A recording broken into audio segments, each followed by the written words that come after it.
Welcome to Category Visionaries, the show dedicated to exploring exciting visions for the future from the founders who are on the front lines building it. In each episode, we'll speak with a visionary founder who's building a new category or reimagining an existing one. We'll learn about the problem they solve, how their technology works, and unpack their vision for the future. I'm your host, Brett Stapper, CEO of Frontlines Media. Now let's dive right into today's episode.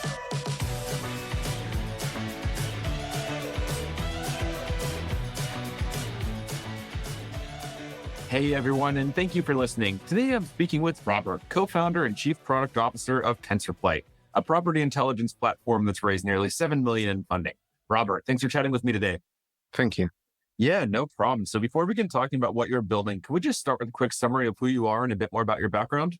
Sure. So my name is Robert. I'm a co-founder of Tensorflight, and prior to Tensorflight, I was a software engineer working at Google, some quantitative hedge fund in London, US. And basically, for example, in quantitative hedge fund, I work in a data analytics department, and we're trading based on data. And this kind of was part of what realized like how high the value just data in the financial industry has, right? Like it's a fuel of not just advertising, but finance industry even more so.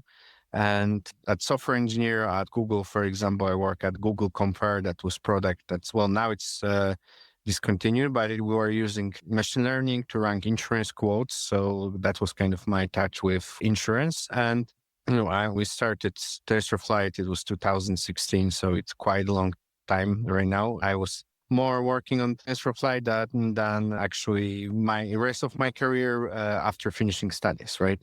So and I studied computer science. I kind of was, coding the whole life. Now I'm not coding that much anymore as startups evolve. So, but I think that's the case with many engineers. Even if they don't do startups and work in large corporations, they end up when they're over 30, they end up not coding that much anymore, right? So. Yeah, makes a lot of sense and certainly something that we see.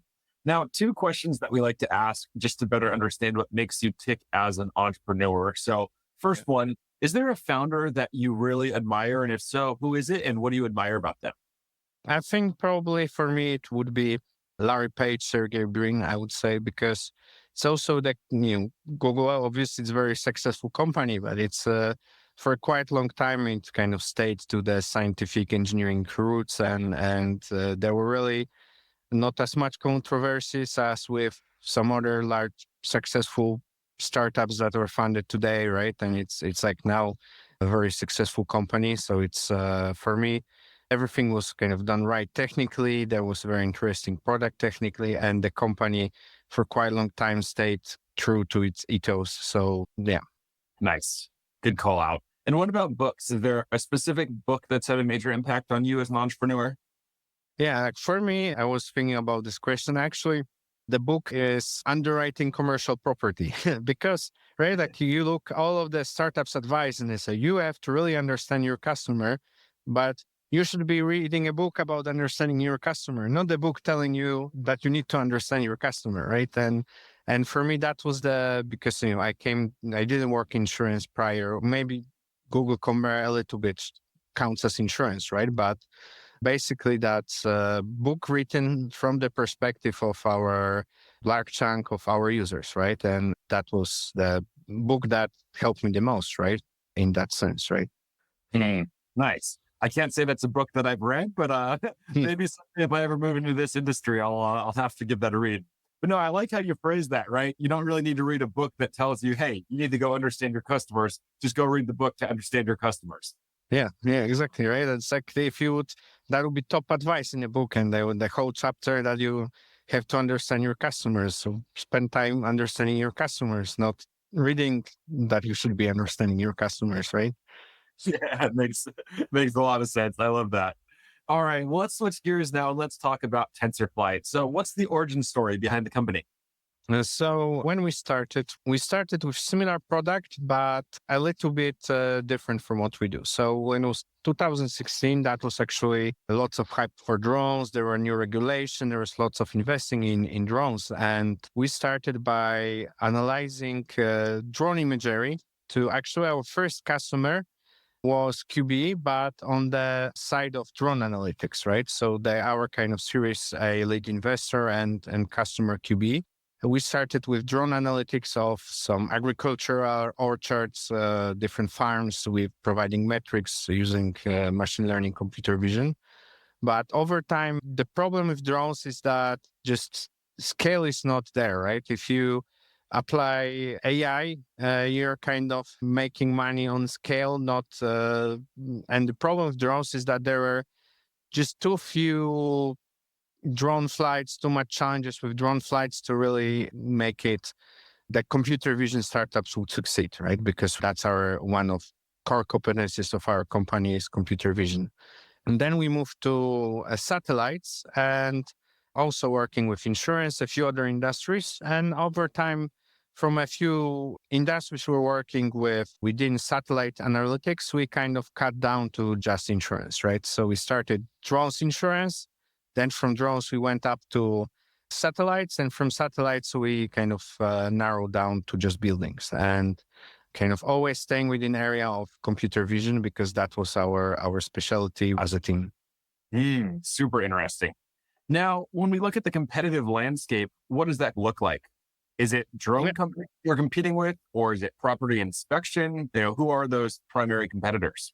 So the question is how the insurance have been underwriting today, right? So let's say you're underwriter, you want to know better about maybe automate some process, get better data, right?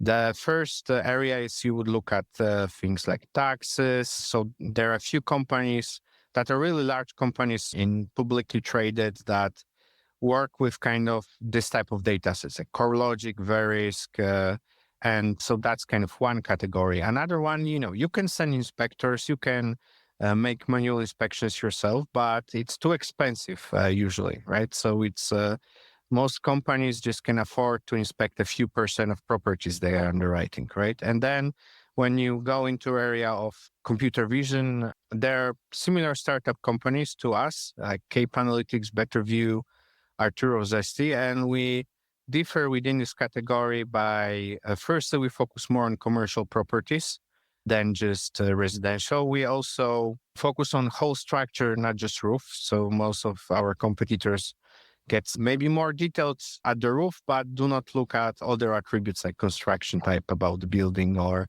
replacement cost or occupancy type. Or we're also more global. So we work in not just US, but Western Europe, Australia, Canada. We have like requests every day from all around the globe. And maybe we're kind of very more NG company in a way. It's kind of changing lately, but we kind of always were as a one of differentiator. We're more engineering focused company when comparing to those competitors, right? So kind of to summarize, either taxes, which is out of date and it's inconsistent and spotty, and there are companies like CoreLogic, Verisk, or inspections or manual lookups, and it's expensive, slow, inconsistent, or other startups that focus on other type of buildings than we do. Got it. And I think I read on your website that it's a 25% in cost reduction for personal property inspections. Is that accurate?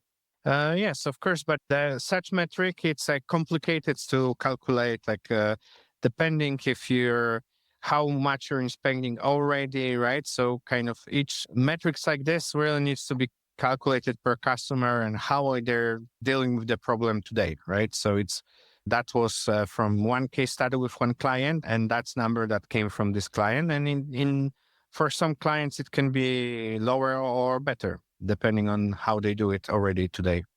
Makes a lot of sense.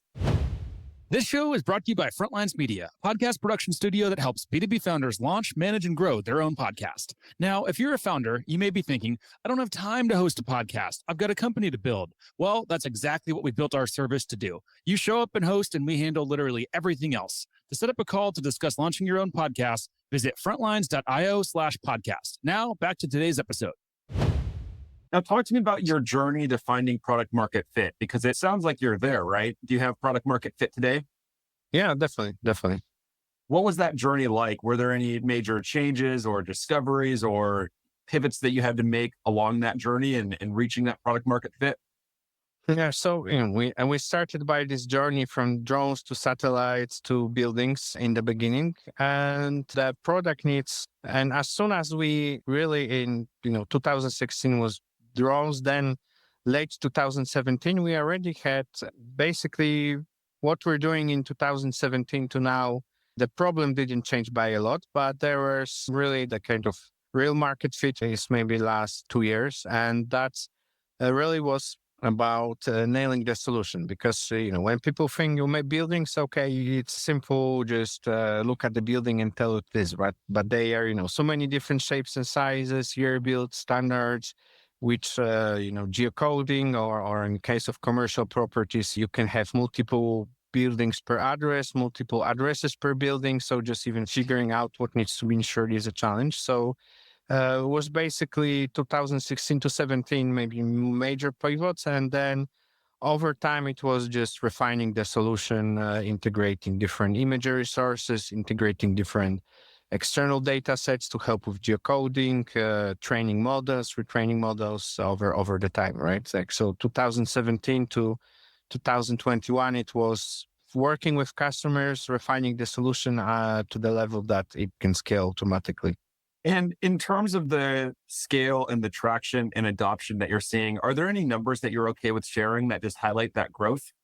I wanted to share more detailed number, but a few people says, "Oh well, maybe we don't want to share that much detail." So maybe the numbers right now we have a few 100% year-over-year growth. We work with few large insurance companies. So in case of commercial property insurance, we work with 3 out of 5 biggest commercial property insurers in US. That's Fortune 500 companies. And they're using the solution actively over the time. And in terms of revenue, it puts us in a good spot for upcoming Series B fundraising. And yeah, I ask if I can share more, but kind of agree that's kind of amount of information that we can share, basically. Yeah, no worries at all. We always respect that and know that private companies don't always want to share everything. So no worries at all there. So you had mentioned that you work with some big brands or some big companies, and every startup I think dreams of being able to land those types of deals and to be able to say those types of things. What do you think you got right? Why were you able to break through the noise to build trust with these customers? What did you do right, do you think? Basically, quite early on, we just listened to feedback of basically a few of our bigger companies we're working with. A lot of work we just almost not custom build, but because those companies have very similar solution, right? So we just problems. So we just kept talking to a few companies and basically just building what they told us, right? So it's kind of like we're joking that our product management department is our customer underwriter, right? And we only recently seriously took the stuff like road mapping, because previously it was like just ask what they need improved and we were just improving what they told us, right? Yeah, that was kind of because we had this long period like 2017, 2021 that we kind of because what we're solving is a problem that existed in the industry for years, but it's kind of very hard because there's so many corner cases with buildings, with underwriting.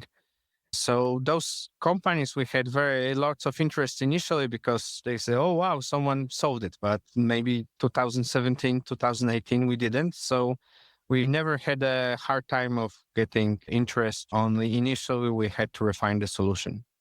Makes a lot of sense. And if we look at the challenges that you faced, if we had to pick one challenge, what would you say was your greatest challenge so far, and how'd you overcome it?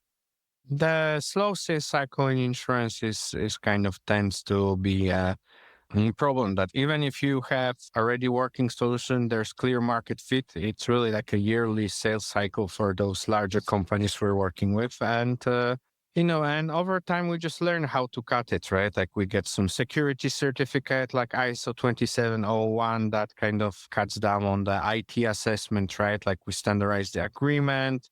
We have like a few options. If we speed up on agreement negotiations in terms of if they want to go with their templates, we already have those questions ready, right? Like we have some tools built for evaluation process. So kind of if you look at this yearly sales cycle, just looking at what were the bottlenecks and how can we really resolve those, right?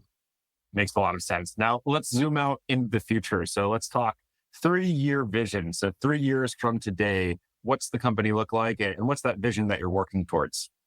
Yeah, so in case of medium-term roadmap, we think in two areas, kind of T-shaped focus, I would say. And one is just going deeper into insurance and from just providing the just building attributes. We provide additional risk scores, additional more in-depth analytics than building attributes, right? Like let's say, for example, some scores likely probability of building getting damaged by hurricane and so on, right? So in that terms, the long-term vision in that area is just fully automated insurance pricing, right?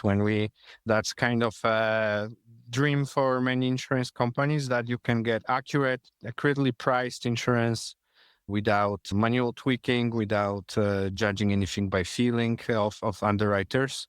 So in terms of insurance, that's this kind of fully quantifiable, full automated pricing of insurance. And we're also working of providing building information to other industries. So real estate, mortgage underwriting, some climate risk, some finance, right? And just scaling to have the most detailed building information database on the market with up-to-date, accurate building information.